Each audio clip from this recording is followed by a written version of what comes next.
Making her way to the front of the line is 25-year-old Maricel Calo. May asawa na po ako. Ang pangalan niya po ay Jerome. May 3 na po akong anak. Puro po sila lalaki. Nagkakilala po kami sa Pagadian City. Nagbabakasyon lang po ako doon. Pareho po kami 19. Habang nag-aaral po ako, yung husband ko po medyo hindi na po makapag-intay ata. Gusto niya ay magsama na po kami. Sabi ko, parang hindi ata tama ito. Kumusta naman ang relationship mo sa pamilya mo? Okay naman po sa parents ko. Kaso lang po yung husband ko po, hindi po okay. Hindi okay. Yes po, dahil po until now, hindi pa rin po siya matanggap. Kahit may 3 na po kaming anak. Bakit? Dahil nga po, he's gay. Oh, you see? He's very happy. Pero is he... He's happy. He's got 3 kids, a beautiful wife. Wow, it's different, huh? Pero yung children nasa iyo. Nasa amin po. So together pa rin kayo? Yes po. Ano talaga ang pangarap?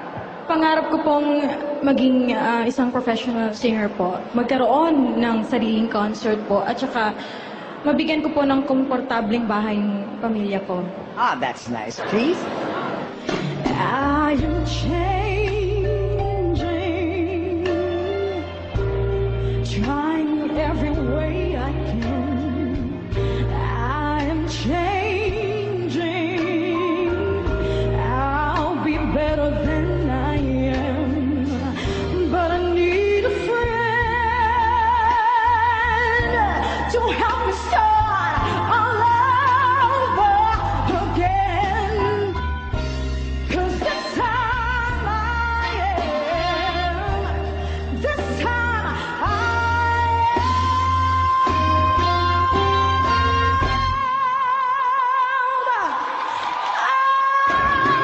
am changing.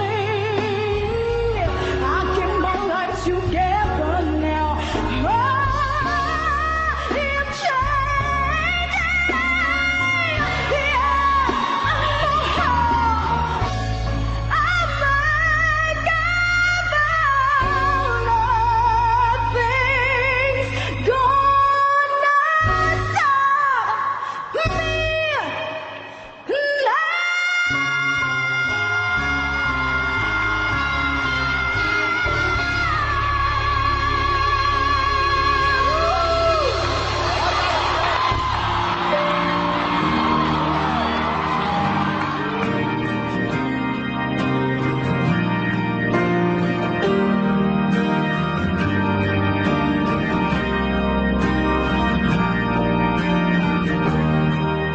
Oh my gosh! Song pa lang eh. She started singing, I'm like, I knew it. She has it. You owned the song. Yes. You're bullseye. Bullseye talaga. I think we should just vote. And we say... This is the voting portion, and we say 1, 2, 3. Yes! Maricel, everybody! Good job. Thank you, boy.